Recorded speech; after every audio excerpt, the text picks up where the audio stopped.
नाज़रीन, जब किसी इंसान का इंतकाल होता है तो अल्लाह ताला उसकी कब्र पर फ़रिश्तों को क्यों भेजता है और फ़रिश्ते उसकी कब्र पर क़यामत तक के लिए क्या करते हैं, आज मैं आपको हदीस पाक की रोशनी में समझाने वाला हूँ।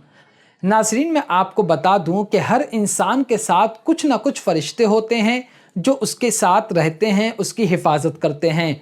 कुछ लोगों ने तो यहाँ तक कहा है कि हर इंसान के साथ कम से कम 60 फ़रिश्ते रहते हैं जो उसकी हर किस्म की बलाओं से उसकी हिफाजत करते हैं। हर इंसान के साथ कुछ फ़रिश्ते वो भी होते हैं जो उसके नामे आमाल को लिखते हैं। आपने भी सुना होगा बचपन में, या आप जानते भी होंगे कि सीधे हाथ पर एक फ़रिश्ता होता है जो नेकियां लिखता है, बाएं हाथ पर एक फ़रिश्ता होता है जो इंसान की बुराइयां लिखता है, जिसे किरामन कातिबीन कहा जाता है। अब मैं आपको ये बताता हूँ कि अल्लाह तबारक व ताला जब किसी की रूह को कब्ज़ फरमाता है, यानी उसका इंतकाल हो जाता है, तो फिर फ़रिश्ते उसकी कब्र पर क्या करने जाते हैं और क़यामत तक के लिए क्या करते हैं। हदीस पाक अबू नुऐम ने अबू सईद से रिवायत की। वो फरमाते हैं कि मैंने अल्लाह के रसूल सल्लल्लाहु अलैहि वसल्लम को ये इरशाद फरमाते हुए सुना। आप फरमाते हैं कि जब अल्लाह ताला मोमिन की रूह को कब्ज़ फरमा लेता है, यानी जब उसका इंतकाल हो जाता है, तो उसके फ़रिश्ते आसमान पर चढ़ जाते हैं।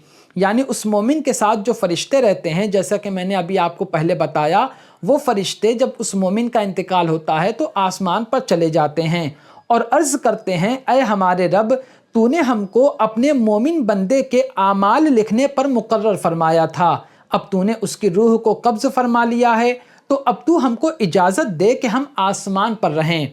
मतलब वो फ़रिश्ते जाकर अल्लाह की बारगाह में अर्ज़ करते हैं कि ऐ मेरे मौला, तूने हमें फ़ुला बंदे के नामे आमाल लिखने पर मुकर्रर किया था और अब उसका इंतकाल हो गया है, उसकी रूह कब्ज़ कर ली गई है, तो अब हम चाहते हैं कि हम आसमान पर रहकर तेरी इबादत करें। तो अल्लाह रब्बुल इज़्ज़त फरमाएगा कि हर आसमान मेरी तस्बीह और तकदीस करने वाले फ़रिश्तों से पुर है, यानी भरा हुआ है। सातों आसमान है, सातों आसमान पर इतने फ़रिश्ते हैं कि वो सारे फ़रिश्ते अल्लाह रब्बुल इज़्ज़त की पाकी बयान करते हैं और इबादत करते हैं। वो अर्ज़ करेंगे, ऐ मेरे मौला, फिर हमें ज़मीन पर रहने की इजाज़त अता फरमा दे।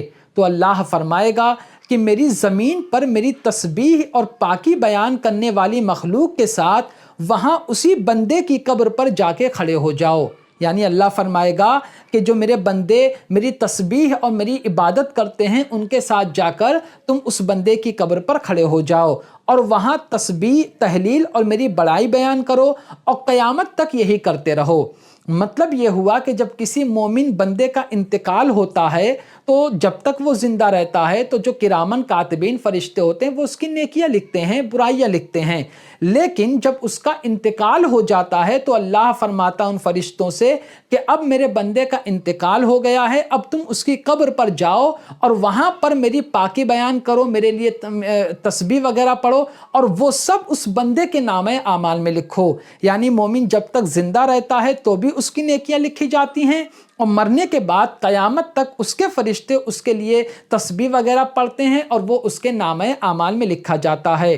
फरमाते हैं कि अल्लाह के रसूल सल्लल्लाहु अलैहि वसल्लम, अल्लाह फरमाता है ये सब मेरे बंदे के नामे आमाल में लिख दो, यानी जो कुछ तुम पढ़ोगे उसे मेरे बंदे के नामे आमाल में लिख दो।